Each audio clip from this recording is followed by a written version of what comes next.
Welcome back, dear friends. This is News You Can Eat 24. I'm Chef Walter. The topic of today is about freezing food. About 40% of all food produced in the United States does not get consumed. That is like buying 5 bags of groceries and dropping 2 of them in the parking lot without bothering to pick them up. It's absolutely crazy. Collectively, consumers are responsible for more wasted food than farmers, grocery stores, or any other part of the food supply chain. In fact, the average American household of 4 people is throwing away about $120 each month in the form of uneaten food. Fortunately, we can fix the problem and improve your experience with food in the process. Wasting less food is about keeping ingredients fresh, being creative and with what you have, and getting to know your food, especially how it ages and how it is best stored. And despite its bad rap, frozen food and freezing food is one of the keys to turning around the food waste trend. Food storage is really an ancient art. Cave dwellers buried their hunted game in snow, and the indigenous people, the Inuits in northern Canada, preserved seabirds in the hollow bellies of seal. And so storing food was a survival skill and has been the inspiration behind all sorts of delicious traditional food that we still enjoy today. In this day and age, I think that we have it pretty easy, really. Buying frozen food can help you, your supermarket, and the whole supply chain waste much less. It can also make it easier to land healthy foods on your plate, on a lazy night, for instance.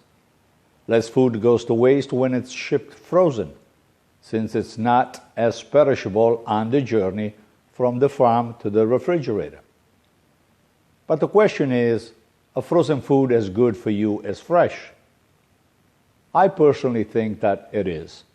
I worked for years in research and development and have seen that the nutrient profiles of frozen fruits and vegetables are nearly equivalent to those of fresh produce.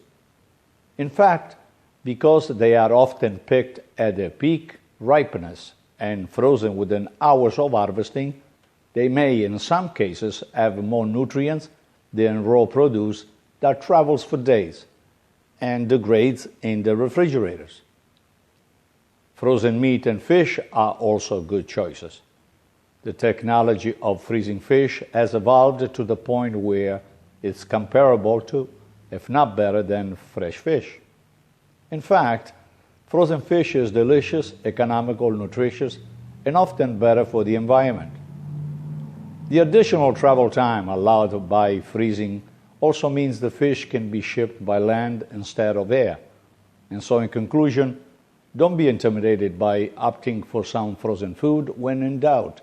Just be aware of the product you buy and keep track of their performances after cooking. So you have to decide after you make the recipe if it's still convenient and good for you. You'll be surprised to discover that many are very good. And by the way, do you think that all vegetables at your favorite farm stand come from the farm behind the yard? Well, think again. Very often, they are not. As a matter of fact, many of the farm stand all across this country buy produce that's from somewhere else. They change the basket and they call it their own. And so I hope I was able to clear this up for you a little bit. Frozen food may not be the worst choice, especially for produce. I endorse that fully. And that is News You Can Eat 24 for today.